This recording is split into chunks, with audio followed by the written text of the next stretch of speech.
moi je dois m'occuper en gros que ce bâtiment il fonctionne, essayer de réduire les coûts, essayer de faire des mises aux normes. Et notamment dans mon cahier des charges, c'est s'occuper aussi de l'équipe de conciergerie. Et du coup, effectivement, quand je suis rentré donc, dans l'école, je voyais que tous les produits qu'ils utilisaient étaient assez aberrants parce qu'ils étaient blindés de pictogrammes. Je vois qu'ils étaient non seulement mauvais pour le personnel dont je devais m'occuper, et surtout qu'ils étaient mauvais pour l'environnement. Donc du coup, on ne peut pas se dire on nettoie des choses alors que sur le produit, il y a un pictogramme qui dit que c'est dangereux pour les environnements aquatiques. Je dis mais attends, c'est pas cohérent du tout, quoi. Et ça l'est encore moins cohérent quand on est une institution et qu'on est censé donner l'exemple. Tout seul, on ne peut pas faire grand-chose non plus. Du coup, on a la chance dans une école d'avoir énormément de connaissances qui sont au même endroit, notamment des profs de chimie et des profs de sciences. J'aimerais créer une gamme de produits complets pour l'école, mais qui soit 100% écologique. J'aimerais bien mettre une classe dessus, est-ce que c'est possible? Il dit ouais, on a des travaux interdisciplinaires avec une classe, et puis c'est un projet vraiment global. Et donc là, on a vu que les produits qu'ils avaient créés, ils étaient genre impeccables. Impeccable, il n'y a plus une bactérie, on peut lécher les poignets à l'école, et puis il n'y a aucun risque. Donc, en plus d'être naturel, et 100% écologique, ils sont super efficaces. Et j'ai des concierges en fait dont je m'occupe qui sont près de la retraite. Donc c'est des gens qui ont travaillé toute leur vie avec des super produits roses, bleus, fluo. Ils ont les mains bouffées. Ils me disent ouais, je peux pas mettre des gants, j'arrive pas à travailler parce que c'est la vieille école et puis on sent moins. Ouais, mais ça va jamais marcher. Regarde, ton produit à vitre il est transparent. C'est ancré au plus profond. Un produit, s'il n'est pas bleu, rouge ou violet, il nettoiera moins bien.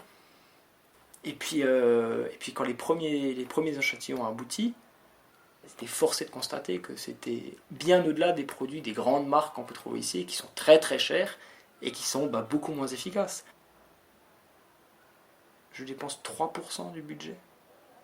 3% du budget, c'est... en gros, on a un budget de 10 000 francs par an. Ça m'a coûté 300 francs. On avait des budgets de 10 000 francs, alors ils n'y allaient pas forcément au bout, mais typiquement, c'était limite, quoi. Les calculs que j'ai faits, ils étaient mauvais. Les calculs que les élèves ont obtenus étaient au-delà de ce que j'avais annoncé en termes d'économie. Sur le produit à vitre, 94% moins cher que celui du marché. Et sur le produit multisurface, on est à 73% moins cher. Et le produit, les pastilles pour WC, ça c'est génial ce qu'ils ont fait. On est à 75% moins cher. Il y a plein de gens en fin de compte qui, quand la recette est sortie, on m'a dit ouais, faut que tu la protèges, faut que tu mettes un brevet dessus. Je souhaite donner aucune valeur commerciale à ce produit. Et quand on me dit ouais, mais il faut la vendre, sinon quelqu'un va te la piquer, mais c'est très bien.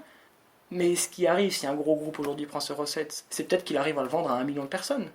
En fin de compte, ça veut dire que 1 million de personnes rejetteront moins de produits nocifs dans l'environnement. Quand le journaliste m'a dit oui, mais du coup, cette recette, elle n'est pas protégée, je dis non, elle n'est pas protégée. Alors bien sûr, lui, il a écrit Thomas Maury donnera volontiers cette recette à quiconque veut l'avoir.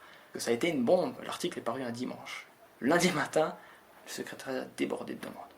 Des institutions juste énormes de toute la Suisse romande qui nous ont contactés, vraiment des très très grosses, les services des bâtiments de certains cantons. Il y a par exemple les VAM, c'est eux qui s'occupent aussi des requérants d'asile, qui sont censés venir d'ailleurs ces prochains jours pour voir comment on les fabrique. Eux, c'est 22 immeubles, 1200 logements et 12 centres avec 1200 personnes. Là, on n'est plus, alors je nettoie mon évier, là ça a passé autre chose. Quand on voit les élèves aussi qui ont travaillé sur le projet, au début ils étaient fabriquer des pastilles pour les chiottes, un gamin qui a 15 ans, c'est un peu la honte quoi. Mais en fin de compte, quand il y a la télé qui arrive, ils étaient contents quand même de se vanter, de dire ouais, c'est mon projet. Ces élèves-là, ils sont en tout cas pour la plupart motivés à entreprendre d'autres choses. Ils se disent mais en fait, c'est quoi l'héritage qu'on me laisse? Parce que ouais, bon, c'est bien beau d'avoir un master en économie, mais s'il n'y a plus d'économie. Réellement, moi le premier, il y a encore quelques années en arrière, me dire ouais, c'est bon, attends, c'est pas moi qui vais changer le monde. Mais en fait, pourquoi pas? Je fais partie des personnes qui vont changer le monde.